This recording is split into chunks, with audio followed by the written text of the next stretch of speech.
ശക്തമായ നിലക്കുള്ള ബിദ്അഈ പ്രതിരോധം അത് സമസ്ത കേരള ജംഇയ്യത്തുൽ ഉലമയുടെ ഒരു അടിസ്ഥാനപരമായ ഒരു ലക്ഷ്യമാണ്. കാരണം ബിദ്അഈകളെ തൊട്ട് ഇവിടെ നമ്മൾ അവരെ ആശയങ്ങളെ അത് എതിർക്കപ്പെടുന്നില്ലെങ്കിൽ വിശുദ്ധമാവുന്നതായ ദീൻ, ആ ദീനിൻ്റെ യഥാർത്ഥ രൂപം ഇവിടുന്ന് നശിപ്പിക്കപ്പെടും.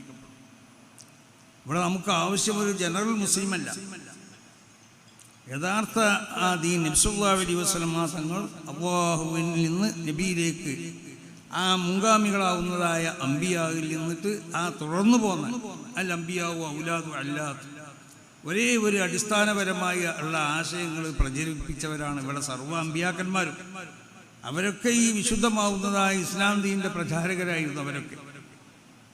പക്ഷേ അല്ലാഹു സുബ്ഹാനഹു ജഅൽനാ ലികുല്ലി ഉമ്മത്തിൻ ശിർഅത്തൻ വ മിൻഹാജ, ഓരോ സമുദായത്തിലും ആ സമുദായത്തിൽ അമ്പിയാക്കന്മാർ വന്ന കാലഘട്ടത്തിലൊക്കെ വ്യത്യസ്തമാവുന്ന ശരീഅത്തുകളും ആ ശരീഅത്തിലേക്ക് നയിക്കുന്നതാവുന്ന ഈ ദീനിനെ ദഅവത്ത് ചെയ്യുക. റസൂൽ സ്വല്ലല്ലാഹു അലൈഹി വസല്ലം തങ്ങളോടും അതാണ് അല്ലാഹു കൽപ്പിച്ചത്. യാ അയ്യുഹ റസൂൽ ബല്ലിഗ് മാ ഉൻസില ഇലൈക മിൻ റബ്ബിക, റബ്ബിൽ നിന്ന് അവതരിപ്പിക്കപ്പെട്ട മുഴുവനും എത്തിച്ചു കൊടുക്കണം എന്നാ, ഏതെങ്കിലും ഒന്നിനെ മറച്ചു വെക്കാൻ പാടില്ല. ഷിയാക്കൾ പറഞ്ഞ മാതിരിക്ക് ഏതോ ചില സംഗതികളൊക്കെ ഒളിപ്പിച്ചു വെച്ചു. അത് അലി റളിയല്ലാഹു അൻഹു എനിക്കൊരു പ്രത്യേക കിതാബ് കൊടുത്തു. ചില ആളുകൾ അബൂ ഹുറൈറ റളിയല്ലാഹു തആല അൻഹുവിൻ്റെ അടുത്ത് എന്തോ രഹസ്യം, അത് എല്ലാവരും അറിയാൻ ആവശ്യമില്ലാത്തൊരു രഹസ്യം അബൂ ഹുറൈറ റളിയല്ലാഹു തആല അൻഹുവിനോട് റസൂൽ പറഞ്ഞിട്ടില്ല. ഇവിടെ പിന്നീട് ഉണ്ടാവുന്ന പല ഫിത്തനകളെ പറ്റി റസൂൽ സ്വല്ലല്ലാഹു അലൈഹി വസല്ലം തങ്ങൾ പ്രഖ്യാപിച്ചു. ഒരുപാട് ഫിത്തനകളുണ്ടാവും. പക്ഷേ ഇത് ആര് എന്നുള്ളത് വ്യക്തമായി റസൂലുള്ളാഹി പൊതുവെ അറിയിച്ചു കൊടുത്തില്ല. ആ രഹസ്യം അബൂ ഹുറൈറ റളിയല്ലാഹു തആല അൻഹുവിനെ അറിയിച്ചു കൊടുത്തിട്ടുണ്ട്. അല്ലാതെ അവതരിപ്പിക്കപ്പെട്ടതിൽ നിന്ന് ഏതെങ്കിലും ഒന്നിനെ നബി സല്ലല്ലാഹു അലൈഹി വസല്ലം തങ്ങൾ മറച്ചു വെച്ചിട്ടില്ല. അങ്ങനെ നബിയെ തങ്ങൾ ചെയ്തിട്ടില്ലെങ്കിൽ ഫമാ ബല്ലഗത റിസാലത്തുഹു, ഈ ദൗത്യം നബിയെ തങ്ങൾ നിർവഹിച്ചിട്ടില്ല.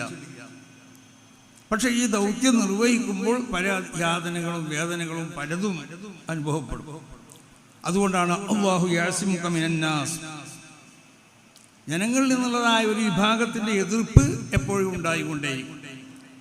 ആ വിഭാഗത്തിൻ്റെ എതിർപ്പിനെ പ്രതിരോധമായി കൊണ്ടിട്ട് ഓരോ കാലഘട്ടത്തിലും അതിന് നബിയെ തങ്ങളുടെ പിന്നിൽ അണിയുറച്ചു നിന്നും കൊണ്ടിട്ട്, അല്ലെങ്കിൽ ഇവിടുത്തെ ദാഴികളെ നിങ്ങളുടെ പിന്നിൽ അടിയുറച്ചു നിന്നും കൊണ്ടിട്ട് ശക്തമാവുന്ന നിലക്കുള്ളതായ ഒരു ഉമറാവിൻ്റെ ഒരു പ്രതിരോധ വലയം നിങ്ങളെ പിന്തുടർന്നുകൊണ്ടേയിരിക്കും.